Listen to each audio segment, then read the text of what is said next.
दो तीन अहम डेवलपमेंट्स हैं जिस पे बात करनी है। गुज़िश्ता रोज़ सवात में कबल में एक टेररिज्म का वाक़या हुआ जिसके नतीजे में अनफॉर्चुनेटली 17 अफराद जो है वो शहीद हुए, 7 पुलिस एहलकार हैं उसके अंदर। और टेररिज्म का ये वाक़यात जो पाकिस्तान के मुख्तलिफ़ इलाकों में हो रहे हैं तशवीश का बाइस बनते जा रहे हैं। कई काइनेटिक ऑपरेशन हुए हैं जिसकी तादाद बताई जाती है कि हज़ारों में हुए हैं। और ये भी बताया जा रहा है कि तकरीबन 3100 के करीब जो है वो टेररिज्म के वाक़यात हुए हैं, जिसमें 2000 दहशतगर्दों को जहन्नुम वासिल किया गया है। और कई और भी वाक़यात जो ऐसे हुए हैं उसके अंदर सिविलियंस और जो फोर्सेस के एहलकार है वो भी 819 के करीब शहीद हुए हैं। तो ये जो एक रीसेंट वेव है टेररिज्म की, इस मामले को टैकल करने के लिए क्या किया जाएगा, क्योंकि जब ये मामला उठता है, ज़ोर पकड़ता है, तो एक आवाज़ सुनने को मिलती है कि गवर्नेंस के गैप को जो है वो लहू से जवान हमारे पूरा करते हैं। ये अफवाज पाकिस्तान की तरफ से और फोर्सेस की तरफ से ये एक मामला सामने आता है। नेशनल एक्शन प्लान की बात की जाती है, एक पॉइंट है जिसके ऊपर कहा जाता है काइनेटिक ऑपरेशन जिस पे काम हो रहा है, बाकी के पॉइंट्स फंसे हुए हैं, उसके ऊपर उस तरीके से काम नहीं हो रहा। तो ये कितना तशवीशनाक मामला है, इस पर हम बात करेंगे। दूसरा मामला है इंटरनेशनल ईरान और अमेरिका के दरमियान। अमेरिका और ईरान के मामले के ऊपर अब एक दफ़ा फिर प्रेसिडेंट ट्रंप 2 कदम पीछे हटे हैं, जिसके लिए वो मशहूर भी हैं कि वो जो बात कहते हैं और कुछ अर्से के बाद उस बात से पीछे हट जाते हैं। जितने टॉल क्लेम्स वो करते हैं, जितने वो एग्रेसिव होते हैं, लेकिन उसके बाद एकदम से जो है वो स्टेप बैक करते हैं और मार्केट भी अपसाइड डाउन हो जाती है सारी, और साथ में जो है वो डायलॉग पे भी आ जाते हैं। तो एक बार फिर डायलॉग के लिए अमेरिका और ईरान जो है वो साथ बैठने वाले हैं।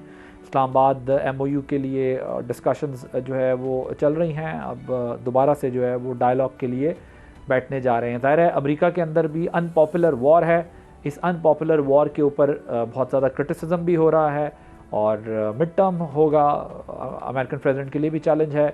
इसके अलावा इकॉनमी और इन्फ्लेशन और पूरी दुनिया की इकॉनमी उससे इफ़ेक्ट कर रही है। एक इंटरेस्टिंग डेवलपमेंट हुई है, CNN ने रिपोर्ट किया है, वो ये कि पेंटागन की तरफ से, अमरीकी हुक्काम की तरफ से जो मिलिट्री ऑफिसर्स हैं उनसे पूछा गया है कि और क्या ऑप्शंस हैं other than this kind of traditional war जो हो रही होती है, या फिर जो अटैक्स एक दूसरे पे कर रहे हैं इस वक्त, तो और क्या ऑप्शंस हैं जिसके ज़रिए ईरान को जो है वो प्रेशर में लाया जा सके। ये एक बड़ी इंटरेस्टिंग डेवलपमेंट है, इसका क्या मकसद है इस पर भी हम बात करेंगे और कुछ और अहम इश्यूज़ पर बात करेंगे। अपने मेहमानों का आपसे तारुफ़ करा दूँ, हमारे साथ मौजूद होंगे एहतशामुल हक साहब, सीनियर सहाफ़ी हैं, तज्ज़ियाकार हैं। अली कामरान चिश्ती साहब इंटरनेशनल अफेयर्स एक्सपर्ट हैं, और जनरल जाहिद महमूद साहब डिफेंस एनालिस्ट हैं, हमारे साथ मौजूद होंगे। तो आप तीनों का जो है वो बहुत शुक्रिया। सबसे पहले I will start with you general साहब, मुझे ये बताइएगा ये जो स्वात में हमला हुआ है, जनरल जाहिद महमूद साहब आपको मेरी आवाज़ आ रही है? जी बिल्कुल आ रही है जी, आ रही है जी। जनरल साहब ये बताइएगा जो रिसेंट वेव है टेररिज्म की, स्वात में होने वाला कबल वाला वाक़या और फिर हंगू वाला वाक़या, ये अब क्या इंडिकेट कर रहा है, किस तरफ ये चीज़ें जो है वो जा रही हैं, जो हम नए दहशतगर्दी की लहर देख रहे हैं इसमें? जी। Thank you very much Adil Abbas साहब फॉर इनवाइटिंग मी, और मेरा अली कामरान साहब को और एहतशाम साहब को बहुत सलाम। देखिए, स्वात के अंदर इनकी पास में भी प्रेजेंस रही तो है जी। एक तो अपना स्वात दिखा रहे हैं जहाँ जहाँ पर भी अमन की कोशिशें हो रही हैं, या जो कंट्रोल्ड एरियाज थे, ख़ास तौर पे फाटा के एरिया, जो एक्स फाटा है, उस एरिया से निकल के FR के अंदर भी वो आते हैं, अपनी प्रेजेंस शो करते हैं, और एक्चुअली एज आई सेड कि अपना स्वाद दिखाते हैं कि कितने इफेक्टिव हैं, वो कहीं भी जाकर कुछ कार्रवाई कर सकते हैं। But having said that, Swat के अंदर पास्ट में भी 2007-8 में भी हमने देखा एक सर्च था। यहाँ पे एलिमेंट्स ऐसे मौजूद तो रहे हैं जिनका कोलैबोरेशन रहा है TTP के साथ। जब मौलाना फजलुल्लाह ने ज्वाइन किया, फिर वो सीनियर लीडरशिप के उस पर रहे भी और इसको इस्तेमाल भी किया TTP के फोरम को। तो उनकी प्रेजेंस तो यहाँ पर उन्होंने दिखानी थी, और वो दोबारा यहाँ पे रीसरफेस हुए हैं। कुछ अर्सा पहले आए थे, तकरीबन 4-4.5 साल पहले थोड़े से रीसरफेस हुए थे, बट यहाँ से एलिमिनेट हुए थे। स्वात की सोसाइटी की अपनी डायनामिक्स है, पढ़ी लिखी सोसाइटी है, तो यहाँ पर उनकी प्रेजेंस होना जो है एक एक डिफरेंट मैसेज करती है rather than any border area. एक सर्ज है, ऑफ कोर्स अवामिल हमें सारों को पता है, जो एक्सटर्नल अवामिल हैं, बट आई थिंक जब आपकी पॉलिटिकल क्लैरिटीज थोड़ी सी डाउटफुल हो जाएं, या आप डोमेस्टिक पॉलिटिकल कंजम्पशन के लिए, मैं कॉन्टेक्स्ट में बात करूं केपी के कंजम्पशन के लिए, आप जब फोकस आपका दाएं बाएं होता है और आप तो इस तरह के अवामिल फिर इफेक्टिव हो जाते हैं जी। पाकिस्तान के अंदर हमने देखा भी, आपने गवर्नेंस की भी बात की, ये वही गवर्नेंस की इंस्टेबिलिटीज इनसिक्योरिटीज हैं जो पास्ट में बहुत से मकामात पर हम देखें। अगर आप कुर्रम वगैरह का इलाका देख लें तो वहाँ ज़मीनों से शुरू होने वाला, ज़मीनों के इशू से शुरू होने वाला सेक्रेटेरियन के बाद फिर कंटेस्टेशन मोड में गया, फिर तालिबान का भी इफेक्ट वहाँ पे आना शुरू हुआ। और आप देख रहे हैं कि वहाँ पे जिस तरीके से पारा चनार कुर्रम में अभी जो सिचुएशन हो जाती है वो कितनी लीथल और इतनी उसका इफेक्टिव हो जाती है कि उसका रिस्पांस माउंट करने में भी बड़ी प्रॉब्लम्स आती है। बट सर्ज है ऑफ कोर्स, अफगानिस्तान के अंदर पाकिस्तान ने टारगेट्स लिए हैं, उसके भी जल साहब आपने खुद भी जल साहब आपने खुद भी स्वात में जो है वो सर्व किया हुआ है, कमांड की हुई है।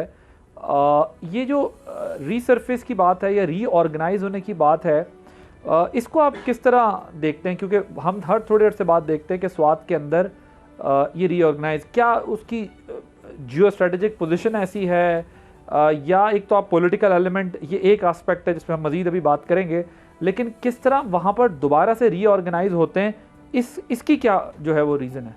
आदिल, उसकी वजह यह है कि हम जब ऑपरेशंस कर रहे होते हैं या जब मिलिटरीली या सिक्योरिटी फोर्सेस के जरिए आप एलिमिनेट कर रहे होते हैं वहाँ पे टेरर, उसके जो पोस्ट ऑपरेशंस या पोस्ट क्लियरेंस जो ऑपरेशन है, वो ऑपरेशंस कह लें या जो हमने एक्शंस लेने हैं, वहाँ पे स्टेट बिल्कुल परफॉर्म नहीं करती। नेशनल एक्शन प्लान को देख लें, देखिए ना, क्लियर होल्ड बिल्ट एंड उसके बाद जो रिकंस्ट्रक्शन होनी है रीजन की, या रिकंस्ट्रक्शन से मेरी मुराद ये है कि जब आपने वहां पर दोबारा उन एलिमेंट्स को परसू करना है जो उनके सपोर्टर्स, एबेटर्स, या जिस वजह की, जिन वजूहात की वजह से वो दोबारा वहां पे आते हैं, उनको हम एड्रेस नहीं करते, लॉफेयर के नीचे नहीं लाते लोगों को, तो वो उनके स्लीपर सेल्स कह लें, डिफरेंट सपोर्टर पर मौजूद होते हैं और एक एक एनवायरनमेंट मौजूद रहती है उनके दोबारा वापस आने पे। तो it has to be a process.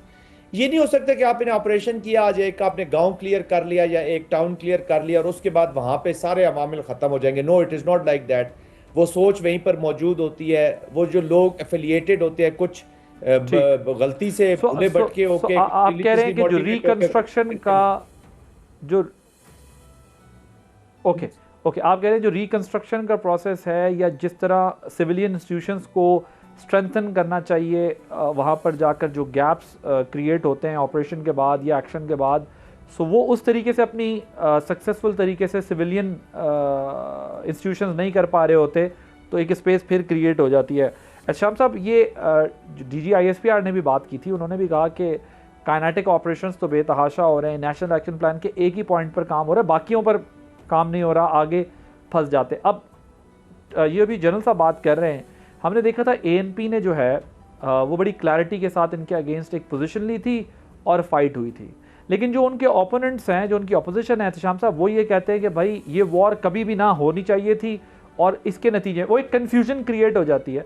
जिस तरह आपको याद होगा वॉर ऑन टेरर के बाद एक एक्सट्रीमिस्ट तबका था पाकिस्तान के अंदर जो कहता था कि यार ये तो अमेरिका की जंग है, हम इसमें चले गए हैं, लेकिन हमारे गली कूचों के अंदर भी जो है वो धमाके होते और वो कहते थे कि इसलिए हो क्योंकि हमने छेड़ा। तो ये जो कन्फ्यूजन है जो एक जनरेशन से दूसरी जनरेशन में पास ऑन होती है, सो वो उसका क्या हल है? क्योंकि अब तो जेन जी है, अब तो जो चैलेंज है वो डिफरेंट है, अब तो पॉपुलेशन 2005 वाली भी नहीं है, 2026 की population. So how do you see this, कि आपके ख्याल में ये खबर दोबारा से सुनना कि स्वात के अंदर दहशतगर्दी के वाक़यात हो रहे हैं, आपको हैरान करती है, परेशान करती है, या फिर बिजनेस एज यूजुअल लगता है आपको? देखिए आदिल, मेरे लिए तो बहुत ही डिप्रेसिंग और फ्रस्ट्रेटिंग बात यह है कि स्वात जिसको 2009-10 में क्लियर कर दिया गया था, बिल्कुल दहशतगर्दी से पाक कर दिया गया था, और एज वी स्पीक बरतानिया और ऑस्ट्रेलिया की यूनिवर्सिटी में ख़ास तौर पे ये सक्सेस स्टोरी पढ़ाई जाती है कि इतने थोड़े अरसे में पाकिस्तान ने स्वात से दहशतगर्दी का खात्मा कैसे किया। और फिर ये बहुत सारे मुल्क जहाँ पे आप देखते हैं इस तरह अमन अमान का मसला होता है, वहाँ पे भी बातें होती हैं। अब अगला सवाल ये है कि जी सब कुछ क्लियर करने के बाद ये अब आजकल जो हम देख रहे हैं एक नया पैटर्न है कि अपना क्या कहना चाहिए, पुलिस चौकियों पे इसी तरह से और हमारे जो अदारे हैं उनके ऊपर हमला होता है। इसकी वजूहत में से फिर आप देख लें कि हमारे यहाँ जब कोई एक नई सिचुएशन बनती है तो सवाल जवाब शुरू हो जाते हैं। मोहसन नकवी साहब ने बात कुछ और की थी, लेकिन साथ ही उनको ये कहना पड़ गया और मुखालिफिन ख्वाजा आसिफ कि यार आप तो सबसे पहले इनिशिएटिव लें ना, 14 में से 12 पॉइंट तो आपके अभी भी रहते हैं नेशनल एक्शन प्लान के, आप उसको तो पूरा करें ना। देखिए बहस का कोई जिसको कहते हैं लिमिट नहीं है, आप किसी के बारे में कोई बात निकालना चाहे निकाल सकते हैं, लेकिन जितनी हॉलिस्टिक अप्रोच, जितनी कलेक्टिव लेवल पे अप्रोच सवात पे लेके गए थे जनरल कियानी और बाकी में, बाद में उस अप्रोच को लिया गया, मामलात ख़राब होते गए। आई डोंट वांट टू से दिस के पीटीआई ने किस तरह सिचुएशन को रिवर्स किया, किस तरह आपने देखा 40,000 हार्डन क्रिमिनल वापस लाए गए, वही लोग जब छोड़ दिए गए दोबारा जाके दहशतगर्दी में वो लोग इन्वॉल्व हुए। चलें वो तो अब रियासत की गलती है, हुकूमत की गलती है, जो भी कह लें, लेकिन सवाल इस वक्त यह है कि जब आप कहते हैं कि आप डेली बुनियादों पे आप कनेटिक नॉन कनेटिक ऑपरेशन कर रहे हैं, इंटेलिजेंस ऑपरेशन कर रहे हैं, इसके बावजूद ये सब कुछ क्यों हो रहा है? इसकी बुनियादी वजह आदिल एक ही है कि हमारे अंदर बैठे हुए जो लोग सहूलतकार हैं और माजरत के साथ थोड़े पैसे से बिकने वाले जो लोग हैं।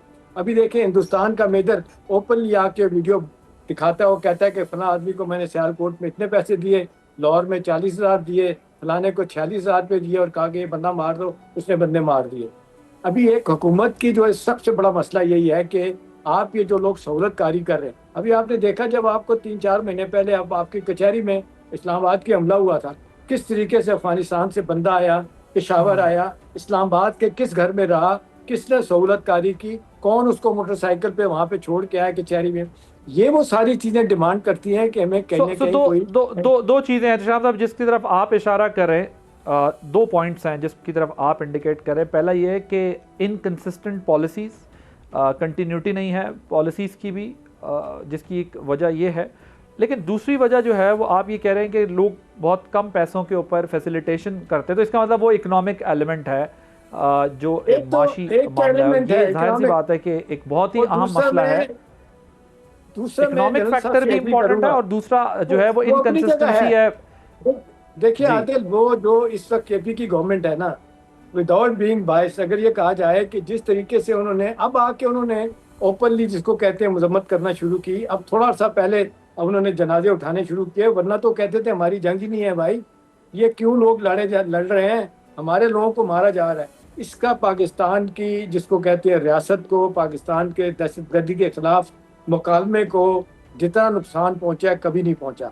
अभी भी आप देख लें माजद खां लहजे से केपी की हुकूमत के लोग बातें कर रहे होते हैं, तो ये वो जड़ है जिसको उखाड़ने के लिए मेरा ख्याल है आखिरी बात, अभी हमें हुकूमतों की कंसेंसस की जरूरत नहीं है, रियासत has to be a hard रियासत, तब बात बनेगी। मेरा ख्याल है बहुत हो गया आदिल, अब ये अब कंसेंसस के साथ ये मामला खत्म होने वाला नहीं है, रियासत को इवेंचुअली फैसला करना है, आप हैं या हम नहीं है, दैट्स इट।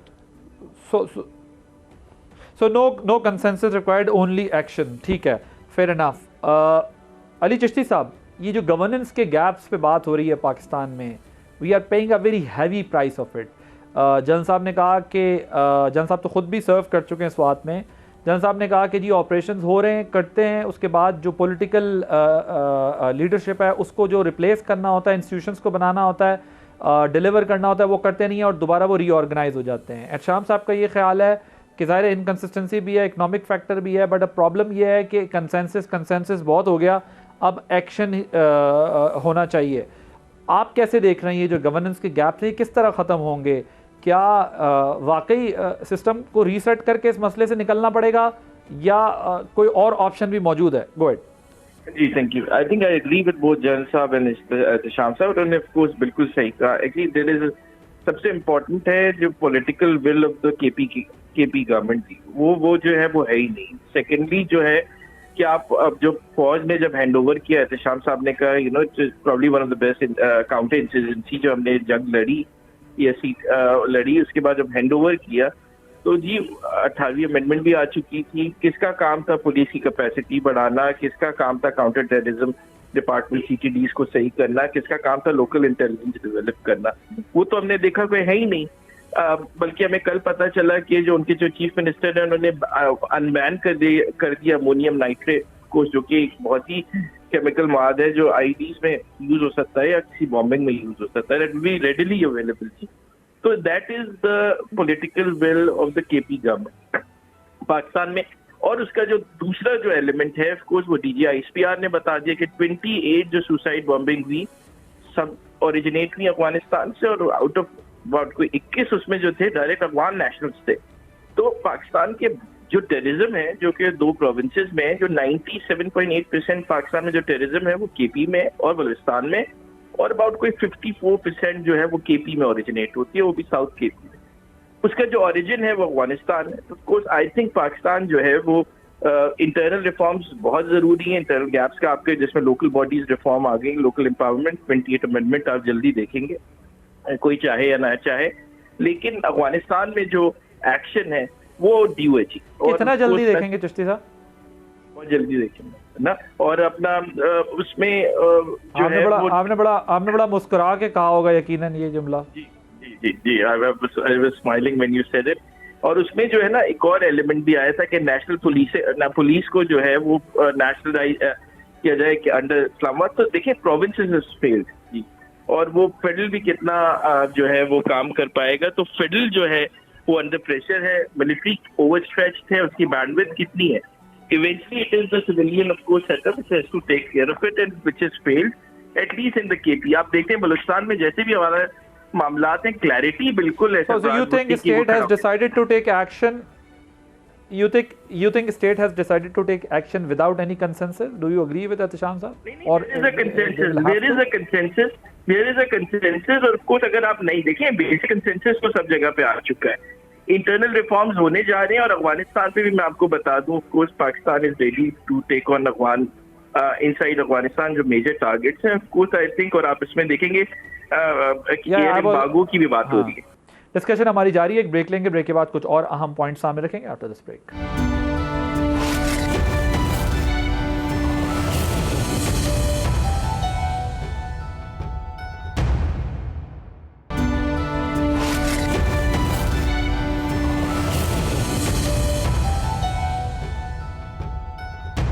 Welcome back.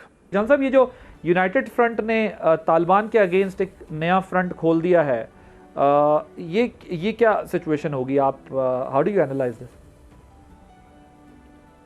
देखिए, उनके इंटरनल मामलात है, वहाँ पे सप्रेशन तो है ना। अभी ये जो काबुल पे काबिज ग्रुप बैठा हुआ है अब्बासी साहब, ये primarily they are not governing Kabul for the people of Afghanistan. कोई नुमाइंदा हुकूमत तो है नहीं, ना कोई अपने प्रोमिसेस पूरे किए हैं, चिल्ड्रन ऑफ कॉन्फ्लिक्ट। और अफ़गानिस्तान के अंदर अब बहुत सीरियस ये सोच पाई जा रही है कि अफ़गानिस्तान की पॉलिसीज़ के अंदर से अफ़गानिस्तान की अवाम और अफ़गानिस्तान की सरजमीन दोनों जो हैं वो मिसिंग है। तो वहाँ पे अब प्रेशर, सप्रेशन, ऑपरेशन इतना ज़्यादा हो गया है कि अब दुनिया से कट के रह गया। एक अफ़गानिस्तान का एक जो तासुर अब पूरी दुनिया में बन गया है। पाकिस्तान तो चलो उसका विक्टिम ही है कि एक ऐसी सरजमीन जहाँ पे सिवाय टेररिज्म के अलावा कोई फसल उगती नहीं है वहाँ पे। तो टेररिस्ट तो पैदा कर सकती है, ये साइंटिस्ट नहीं पैदा कर सकती, ये उस्ताद नहीं पैदा कर सकती, ये डॉक्टर नहीं पैदा कर सकती। एंड अनफॉर्चुनेटली अब ये प्रेशर बिल्ट हो गया।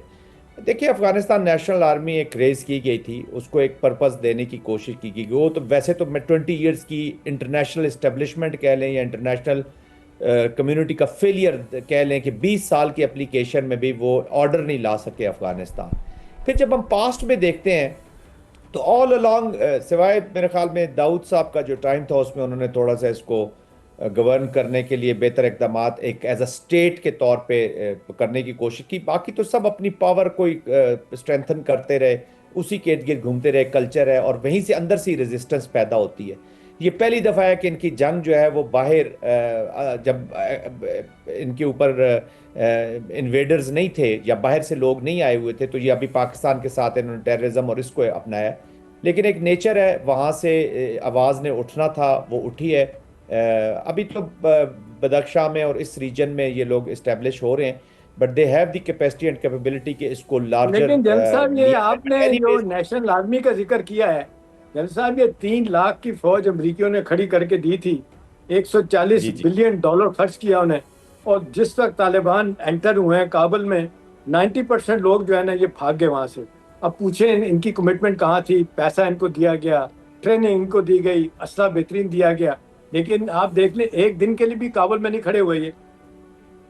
इत्शाम साहब, उसकी वजह यह है कि मैं जब ये रेज हो रही थी तो उस वक्त भी हमने ये कंसर्न शो किए थे। I was in CENTCOM representing Pakistan.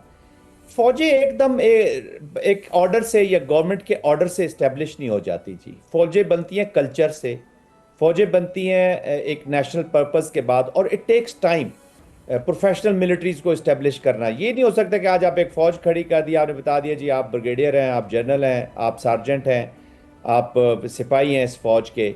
ये लोग वैसे भी इनकी जो कल्चर है ये ऑर्डर लेते हैं अपने क्लान का जो लीडर है उससे। अब इसी फौज के अंदर कुछ ऐसी अपॉइंटमेंट थी कि वो जो इनका लीडर है इनके इनके ट्राइब का, वो एक जूनियर अपॉइंटमेंट पे है और उसी ट्राइब का एक सीनियर अपॉइंटमेंट पे है, तो वो कभी उसको अपनी कुर्सी वो उसके आगे बैठ ही नहीं सकता, वो उसने पीछे जाना होता है। तो having said that, and we all know कि जब ये बड़ी फौज इस्टेब्लिश की गई थी उस वक्त कितनी करप्शन हुई थी। पैसा तो बहुत दिया गया, आपने अभी ये पैसा गिनवाया भी, बिल्कुल दिया गया। तो करजई साहब, अशरफ गनी साहब, ये सारे प्लंडरर रहे हैं किसी ना किसी फॉर्म में, ये सारे बेनिफिशरीज रहे हैं। इंटरनेशनली बहुत से कैरेक्टर थे जो बेनिफिशरीज रहे, और हम उस वक्त भी चीखते थे अमेरिका में, कहते थे कि आप एक गलत प्रेसिडेंट सेट कर रहे हैं, या एक इनकी इस फौज की फाउंडेशन ही ठीक है, यू कांट एस्टेब्लिश मिलिट्रीज। और इसने यही करना था, इनको बस हथियार इनका वैसे ही एक बॉडी का हिस्सा होता है, इनके चाहिए वो, इनको बस पता होना चाहिए कि अब इस वक्त ताकत में कौन है, पावरफुल कौन है, तो ये उसी के साथ जाके मिल जाते हैं। असल में पर्पस ऑफ द स्टेट जो है, या जो नेशनल पर्पस है अफगानिस्तान का एज अ स्टेट, वो कभी तक इस्टेब्लिश नहीं हो पाया जी। बटे हुए हैं, हर दफ़ा एक दूसरे के साथ इनकी कंटेस्टेशन रहती है, तो इसी वजह से यहाँ पे इनकी फौज भी नाकाम हुई। और लड़ते तब अगर कोई उनको कोई पर्पस होता, या अफगानिस्तान से किसी को भी प्यार होता। अफगानिस्तान के अंदर unfortunately, with all my respect, किसी को अफगानी से और अफगानिस्तान से प्यार नहीं है। बाकी सब चीज़ों से उनको पैसा दे दें, डॉलर्स दे दें, वेपन्स दे दें, इलीगल स्पेक्ट्रम में ले जाएं, उसके लिए वो चले जाएंगे। एक नेचर ऑफ द स्टेट बन गई है, उसी के ये आउटकम्स हैं जो हम आज भुगत रहे हैं। आप कह रहे हैं कि वहाँ मसला आइडियोलॉजी का नहीं है, वहाँ पर सिस्टम का मसला नहीं है, डोमिनेंस की लड़ाई होती है वहाँ पर, ट्राइबल कल्चर में, और फिर मुख्तलिफ उसके शेप्स हैं ये सारे। लेकिन अमेरिका ज़ाहिर है जिधर भी गया है उसके बाद उस मुल्क का हाल कुछ इसी तरह का हुआ है, वो फिर संभल तो नहीं सकें। लेकिन श्याम साहब, आप भी कोई प्रोग्राम से पहले कुछ जिक्र कर रहे थे, कुछ आपके पास कोई एक दो बड़ी खबरें भी हैं, तो वो आप क्या जो है वो शेयर करना चाहते थे हमारे व्यूअर्स के साथ, ज़रा आप हमें बताएं कि वो क्या डेवलपमेंट्स हैं जो होने जा रही हैं। दूसरे सेगमेंट के लिए थी ज़्यादातर कि अमेरिकन अब क्या चाह रहे हैं लड़ाई, इसमें ईरान के कॉन्टेक्स्ट में जो बात कर रहे हैं। लेकिन इस हवाले से मैं आपको एक बात बता सकता हूँ कि अब 6 महीने का हम अमेरिका वाले सेगमेंट में दाखिल हो चुके हैं श्याम साहब, सेकंड सेगमेंट हो चुके हैं। चलें, बस जबरदस्त हो गया। एक तो चिश्ती साहब को मैं जो बात कर रहे थे, मेरी जनरल साहब ने अमेरिका पर ही रोशनी डाली है, ऑटोमेटिकली हम एंटर हो गए उसमें। एग्जैक्टली, देखें सिर्फ 6 महीने का टाइम दे दिया गया है। 2 फैसले बड़े करने हैं, 8 या 12 सूबे बनाने हैं, नहीं तो आप कोई जिसको कहते हैं एडमिनिस्ट्रेटिव यूनिट बनाएंगे, या तीसरा ऑप्शन जो है, बल्कि दूसरा ही ऑप्शन कहा जा रहा है कि लोकल गवर्नमेंट के निज़ाम को आप बिल्कुल आप बहाल करेंगे। अब ये ईरान वाले ऑप्शन पे आ जाए तो लेटेस्ट खबर इसमें मेरी बारे में ये है कि आज के दिन बाकायदा तौर पे इराकी साहब ने पाकिस्तान से कहा है कि जी हम अगले हफ्ते बातचीत के लिए तैयार हैं। उधर से आपने देखा कि मार्को रूबियो ने कल जो फॉक्स को इंटरव्यू दिया है उससे उसने कहा है कि जी ईरान तैयार हो गया है। बार बार प्रेसिडेंट ट्रंप भी कहते हैं, और जंग फिलहाल उन्होंने रोक भी दी है। अब ये है कि वो क्यों कह रहे हैं, इसकी बुनियादी वजह जो मेरी इत्तला वो ये है कि उन्होंने कहा है कि जब से अमेरिका ने फैसला किया है कि इनकी एनर्जी सेक्टर पे टोटल हमने तबाही फेर के रख देनी है। एनर्जी सेक्टर अगर ख़त्म हो जाता है तो ये जितना असला बनता है इनका ना, ड्रोन्स बनते हैं और कुछ बनते हैं, शायद ये नहीं बन पाएंगे। अब इसके लिए राक्षी साहब, इसहाक डार साहब से भी और कुछ इत्तलात हैं कि फील्ड मार्शल साहब से भी रब्ता हुआ है, और कहा है उन्होंने कि जी कि 1 हफ्ते का हम टाइम देते हैं, अमेरिकन से बात कर लें। देखिए ये आज पहला दिन है इस हफ्ते का, नेक्स्ट वीक में आप देख लें किसी हफ्ते भी बात शुरू हो सकती है अगर अमेरिकन भी तैयार हैं, क्योंकि एमबीएस ने भी बड़ा वाज़ेह तौर पे खबर ये भी है कि उन्होंने कह दिया है, ट्रंप ने तो डायलॉग का इंडिकेशन दे दिया है। अब जरा ये 2 खबरें हैं, आप 2 खबरें पहली खबर पे थोड़ा सा, ये जो आप कह रहे हैं जो 6 महीने वाली बात है, ये हमारे कुछ सहाफ़ी इससे डिनाई कर रहे हैं कि जी ऐसी कोई बात नहीं है, और ये प्याली में तूफान जो है समंदर डालने के मुतरादिफ है। तो मैं इसको इस तरह देखता हूं, क्या इत्तलात हैं कि ये 6 महीने काउंटडाउन बिगिन? हाँ देखें आदिल, मैं पहली दफा देख रहा हूँ कि सही मानों में ये काउंटडाउन शुरू हो गया है। अभी देखिए नवाज शरीफ साहब, मरियम नवाज और शहबाज शरीफ साहब की जो मीटिंग होती है, खबर आई है अगर डिनाई कर दिया गया है जो अफसार आलम की अंसार अब्बासी की खबर है, लेकिन बात यही है कि वहाँ पे मरियम नवाज ने और नवाज शरीफ साहब ने इसकी मुखालफत की है। शहबाज शरीफ साहब सहमत लगते हैं मोहसिन नकवी साहब, और ज़ाहिर है वो तो फील्ड मार्शल के साथ भी बहुत सहमत लगते हैं। अब उनको भी ये पता चल गया है कि भी मैं 14 घंटे काम कर लूँ, 24 घंटे काम कर लूँ, नतीजा 0/0 है। कोई चीज़ ठीक होने का नाम नहीं। गवर्नेंस को देख लें, इकोनॉमी को आप देख लें, किसी चीज़ को देख लें, कोई चीज़ ठीक हुई है। उर्दू में कहते हैं तरक्की माकूस, हर आने वाला दिन नीचे की तरफ जा रहा है। तो ये फैसला किया गया कि जी nothing can be done now. अभी सिर्फ एक ही है कि इनको कहा जाएगा कि चीज़ें तैयार कर लें। आपने देखा कि 1.5 साल से 1.25 साल से डिले हो रहा है आदिल, ये 28वीं तरमीम, ये 28वीं तरमीम अब मंजूर होने का ये बड़ी तेज़ी के साथ ही वक्त आ रहा है। और फिर आप देख लें जिस तरीके से जरदारी साहब trying to put up a brave face और ना कर रहे हैं, बिलावल भुट्टो भी, उनको लगता है कि जी अगर सिंध के सूबे बनते हैं फिर तो हम गए, कराची भी गया हमारे हाथ से। जबकि हुकूमत, मेरी तला ये है कि तय कर चुकी है कि कराची को, गवादर को, इस्लामाबाद को और किसी हद तक आज़ाद कश्मीर को भी फेडरल टेरिटरी डिक्लेयर किया जा सकता है। देखिए अब सूरत हाल मेरे जानने वाले जो सब हल्कों में वो ये कहते हैं कि भाई अब ये सिचुएशन जो है ना अनटेनेबल हो गई है। अब कितना भी हम वक्त दे देंगे चीज़ें ठीक नहीं होंगी। अगर आप कहेंगे जी 70 साल के बाद आप कहें जी जमहूरियत को और वक्त दे दें, आप मुझे बताएं क्या करेंगे? पोजिशन सदारती निज़ाम भी आपने देख लिया। so आप basically on a lighter note Ansar Abbasi साहब की जो खबर है वो फायर फाइटिंग के लिए है, लेकिन फायर फाइटिंग हुई नहीं है। लेकिन अंसार अब्बासी की खबर को मैं एंडोर्स करता हूँ कि ये खबरें हुई हैं, लेकिन सिर्फ दिखाने के लिए कि ऐसी कोई बात नहीं है। क्योंकि आपको पता है सारे at the end of the day फिर नौकरी तो जिसके सामने करनी होती है, वहाँ जाके तो फिर इस तरह की बातें नहीं होती। जी ओके डिस्कशन हमारी जारी है, एक ब्रेक लेंगे, ब्रेक के बाद कुछ और अहम पॉइंट्स सामने रखेंगे after this break.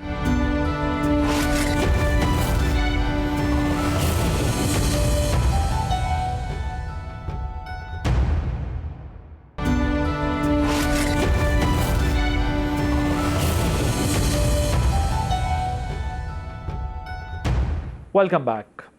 Ali Chishti साहब, नौकरी से याद आया, आपकी क्या अंडरस्टैंडिंग है कि ये जो इस वक्त सिचुएशन बन रही है, आपको भी यही लग रहा है? क्योंकि जो अभी शाम साहब बात कर रहे हैं कि शहबाज शरीफ साहब को तो ज़ाहिर है ये सूट करता है कि वफाक कमज़ोर है, वफाक को मजबूत होना चाहिए। अगर वो वज़ीर आज़म है इस मुल्क के तो वफाक के पास इख्तियारात या वसाइल उस तरीके से नहीं है, which is a fact. 18 amendment के बाद रिसोर्सेज सारे सूबों के पास हैं, फंड सारे सूबों के पास चले जाते हैं। वो बात और है कि NFC लेके PFC नहीं किया जाता। लेकिन आपको क्या लगता है ये 6 मंथ्स वाला मामला 6 मंथ्स वाला मामला ही है और इस 6 मंथ्स के अंदर ही कुछ होना है, या फिर ये अभी बस एक टीज़र है, अभी टाइम लगेगा थोड़ा सा इस सारे मामले में? What is your understanding about this? I wouldn't comment on politics, but मैं थोड़ा सा बता दूं कि देखिए जिस तरह मुल्क चल रहा है सबको पता है नहीं चल सकता, और जो कुछ स्टेटमेंट आई थी was more directed towards how Pakistan People's Party is managing Sindh and Balochistan, और वो जो PML ने उसे गलत टेक ऑन किया, मेरे ख्याल से there is a realisation. Number 2, आपने देखा होगा कि GB ने तो एक करारदाद मंजूर की जिसे कहते हैं प्रोविजनल प्रोविंस को प्रोविंशियल स्टेटस के बारे में फेडरल से अपील की है। तो इसमें अब प्रोविंशियल जो प्रोविंस स्टेटस जो है वो मिलने जा रहा है GB को 28 amendment, fundamental reforms, local bodies course, PFC awards, article 148 course की बात हुई है, और जो प्रोविंस जो है वो अभी तो आपको पता है कि एक वर्बल फ्रेमवर्क चल रहा है जहाँ पे एक्सेप्ट कर गए हैं कि प्रोविंस कि हमें डेट सर्विसेज या डिफेंस के लिए पैसा देना है और रेवेन्यू कलेक्शन करनी है। बट इस फ्रेमवर्क को ऑफ कोर्स जो है स्टेट ऑफ पाकिस्तान फॉर्मलाइज कर रहा है into institutional agreement between the federation and the provinces. That's what's happening. Of course इसके अगेंस्ट जो अब खड़ा होगा ऑफ कोर्स वो आप जानते हैं, of course state knows of course how to handle. ये सब कुछ जब शुरू होगा तो बहुत सारे लोग जिनके इन तमाम मामलात पे मफादात जुड़े हुए हैं उनकी नौकरियां तो खतरे में पड़ जाएंगी। तो आपके ख्याल में क्या होने देंगे और अगले 6 महीने में ये सब कुछ हो सकेगा? देखिए, नौकरियां वर्सेस जिंदगी, that is the question. Of course the state can not survive with this without this, and this is an existential threat जो अब नेशनल सिक्योरिटी को भी हिट कर रहा है। फॉर एग्जांपल बलूचिस्तान में आपने ISPR ने भी एक्नॉलेज किया ना कि फ्यूडलिज्म और ये जो सरदार हैं ये इनकी ब्लैकमेलिंग खत्म होगी। अब कैसे आएगी आपको BLA की? मैं थोड़ा सा नेशनल सिक्योरिटी पर्सपेक्टिव में देखता हूँ चीजों पे।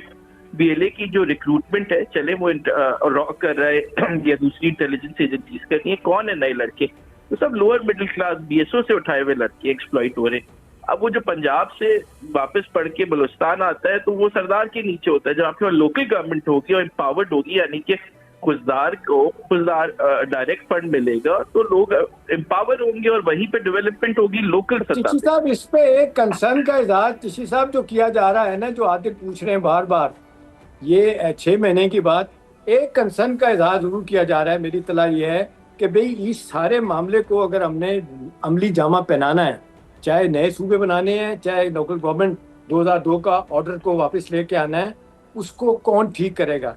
वहाँ पे है कि ब्यूरोक्रेसी तो यही है, यही असल तबाही की जिम्मेदार यही है। क्या इसके जरिए काम हो सकता है? वहाँ पे जवाब नफी में मिलता है।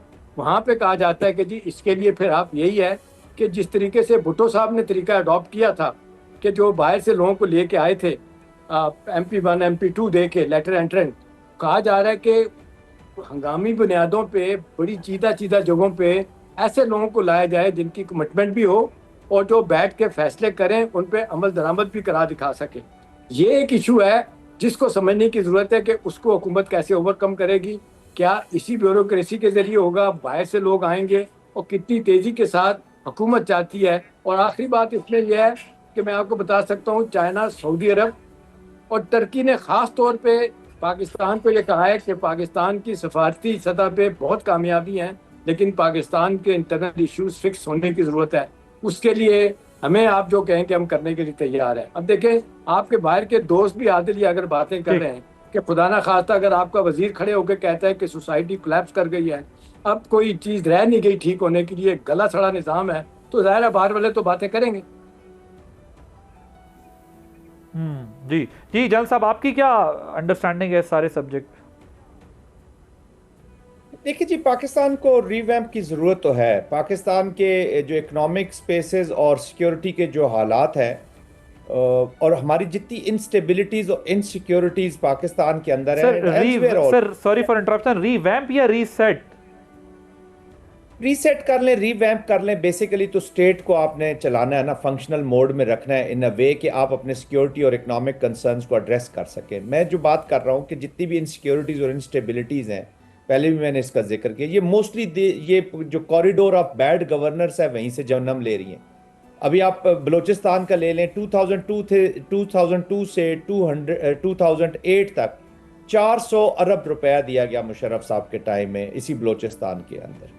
अब वो कहाँ पे है, किधर गया है? अगर वो सही लगा होता, उस वक्त ये खतरात सामने होते तो आज ये हालात ना होते। बाकी आप देख लें, 2008 में पीपल्स पार्टी के दौर में आगाज हुकूक के बलूचिस्तान के नाम पे बहुत पैसा गया है, उसके बाद बहुत पैसा गया है। कहाँ गया? वही चला गया ना फिर।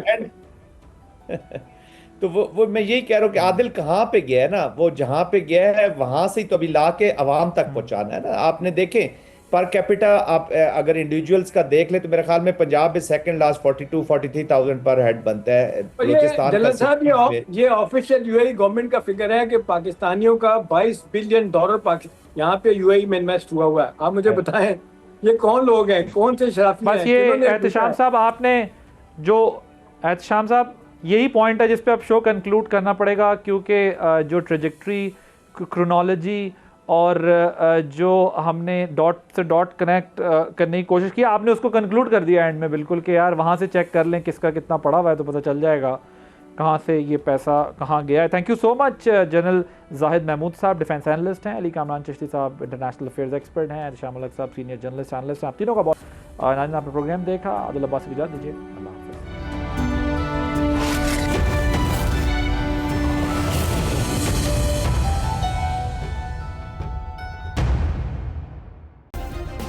सब्सक्राइब करें और बेल दबाएं ताकि कोई खबर रह न जाए।